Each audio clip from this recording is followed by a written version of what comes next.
¿Qué es la evolución de poderes? Se unió el estadio y la iglesia, y en este episodio se separan. ¿Qué sucedió? ¿Cuáles fueron esos eventos que llevaron a la ruptura de siglos de este pacto? ¿Cuáles fueron esos personajes protagonistas de aquella historia? Hoy te lo contaré. La evolución de poderes continúa, y hoy también está sucediendo. Muchos no lo han notado, pero ustedes y yo, sí. Aquí vamos.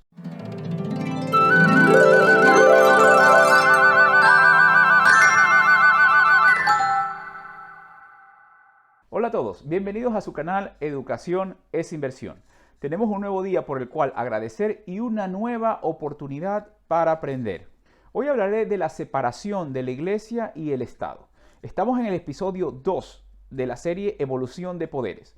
A los que están viendo este episodio, les recomiendo que primero vean el episodio 1. Aquí arriba les dejo el link. Si no, se sentirán medios perdidos en este. En el episodio anterior les conté cómo Constantino el Grande y Teodosio establecen al catolicismo como la religión oficial del Imperio Romano. Y a partir de ahí, la Iglesia pasa a cogobernar y el poder se consolida usando a la convicción religiosa. Imperios se expanden en el nombre de Dios, usando la violencia, tomando riquezas, esclavos y tierras. Las guerras ya eran un negocio muy bien estructurado y manejado. Si bien es cierto que la fe católica se expandía o se obligaba, también crecía el desacuerdo entre ciertos grupos católicos que se aferraban a la verdadera enseñanza de Jesús. Sobre ello hay mucho de qué hablar, pero no es ahora nuestro tema. Recuerden que estos episodios no buscan cuestionar lo que la Iglesia Católica hizo bien o mal. Estamos haciendo un recorrido sobre la evolución de los poderes que nos han gobernado, para luego analizar con sentido crítico lo conveniente que podría ser que se separe el poder político o Estado del poder económico o creación de dinero. Uno de los principales movimientos que hacen que se empiece a desmoronar aquel imperio creado entre los grupos monárquicos, reyes y la Iglesia fue el Renacimiento. Primera palabra clave. Renacimiento. Movimiento cultural en Europa Occidental entre el siglo XIV y XVI que determinaron una nueva concepción del hombre y del mundo, sustituyendo la visión religiosa por una afirmación de valores sin renunciar a la tradición cristiana. A raíz de las cruzadas, grupos italianos se hicieron económicamente poderosos y con el pasar de las generaciones empiezan a entender que el éxito de sus negocios estaba basado en su experiencia y en sus acertadas decisiones, y no debido a algún poder divino. El Renacimiento nace en Italia, la Europa medieval. La caracterizaba el conformismo de los pueblos. Si a alguien se le ocurría algo diferente que iba en contra de la ordenanza política o religiosa implantada, eran castigados. No había espacio para la ciencia, pues el catolicismo era la regla. Este movimiento fue el primer paso hacia la era moderna. Por ello el nombre, renace el hombre.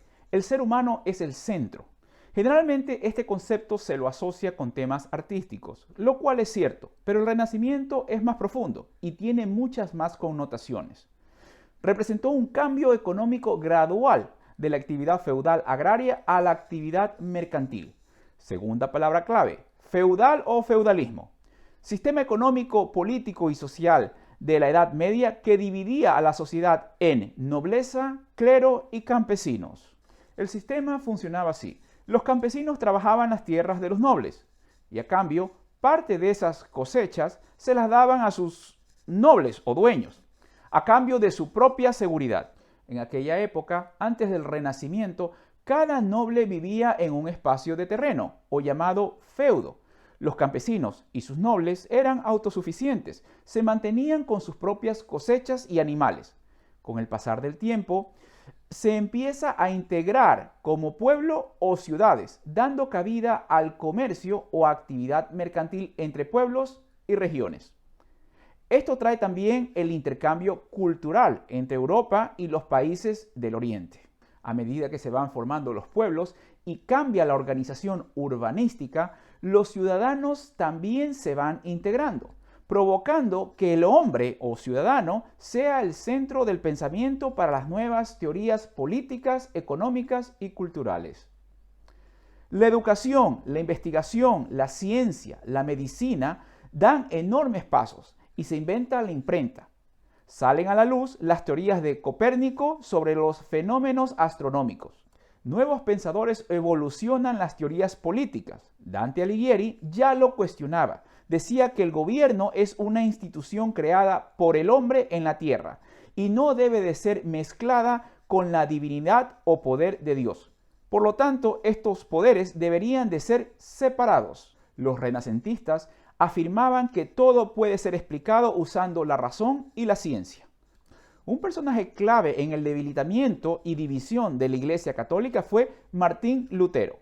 Tercera palabra clave, Martín Lutero, profesor alemán de teología, sacerdote, autor, compositor, ex monje agustino, fue figura fundamental en la Reforma protestante y el luteranismo.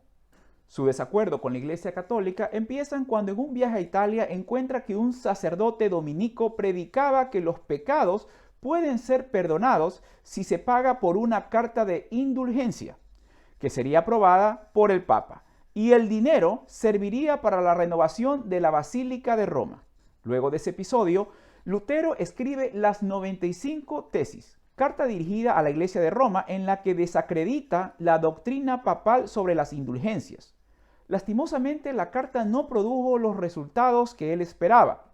Él era un firme creyente que la Biblia debería ser el único medio que el hombre necesitaba para entender la palabra de Dios.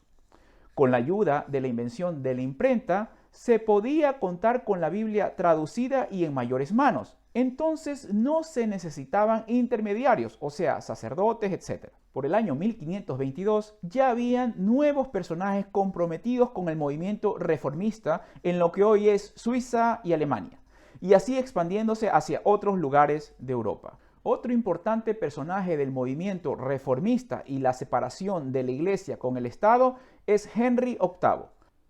Cuarta palabra clave, Henry VIII, rey de Inglaterra desde 1509 hasta su muerte en 1547, mejor conocido por sus 6 matrimonios. Inició la reforma de la Iglesia en Inglaterra, separándola de la autoridad papal. Todo empieza cuando Henry pide al Papa Clemente VII que anule su matrimonio anterior con Catalina de Aragón. El Papa lo niega. Henry se enfada. Reúne al Parlamento en 1534 y se aprueba la ley de supremacía. Esta le daba derecho a Henry de ser la cabeza suprema de la Iglesia de Inglaterra, cortando así todos los vínculos eclesiásticos con Roma. Entonces se convierte en una iglesia nacional. No más relación con Roma, y su jefe sería el rey. Entre las primeras acciones que Henry tomó fue disolver o derrumbar muchos monasterios e iglesias, y las tierras donde éstas estaban pasan a ser parte de su patrimonio, y los empieza a vender a precios muy cómodos, tanto así que no era necesario ser noble o muy rico para comprar estas tierras. Sin embargo, había una gran parte de la población en Inglaterra muy descontenta con las acciones de su rey. El tiempo pasa y la reina Isabel I trata de reconciliar las iglesias, la reformista y la católica, para que exista cierta unanimidad en cuanto a sus prácticas. Lastimosamente habían personajes radicales en ambos lados de las religiones que no se sintieron a gusto con las acciones de Isabel I. El tiempo pasa y la Iglesia Católica sigue dividiéndose y perdiendo el protagonismo que le duró durante siglos. Algunas monarquías empiezan a ver a la Iglesia como un impedimento del desarrollo económico, político y cultural de sus pueblos. Ojo que he dicho protagonismo, pues hasta el día de hoy la Iglesia desempeña un papel importante en nuestras sociedades. Y hasta aquí el episodio de hoy. En el próximo veremos un poco más lo que nos enseñó la historia y usándola analizaremos nuestra situación actual y el por qué debería de separarse el Estado del dinero. ¿Han llegado hasta aquí? Suscríbanse. Así es como nos motivamos los que estamos de este lado escribiendo horas de contenido que realmente aporta beneficio a su desarrollo personal. Se me olvidaba, algo importante, compartan los videos. Mientras más seamos las personas educadas, las sociedades tomarán mejores decisiones. Si no, fíjense cómo está Latinoamérica. Motivemos canales que aporten a nuestro éxito. Muy agradecido por tu atención. ¿Aprendiste algo hoy? Pues suscríbete. ¿Tienes algún pariente, amigo o vecino que quiera educarse? Comparte el video, que la educación sí vale la pena ser compartida.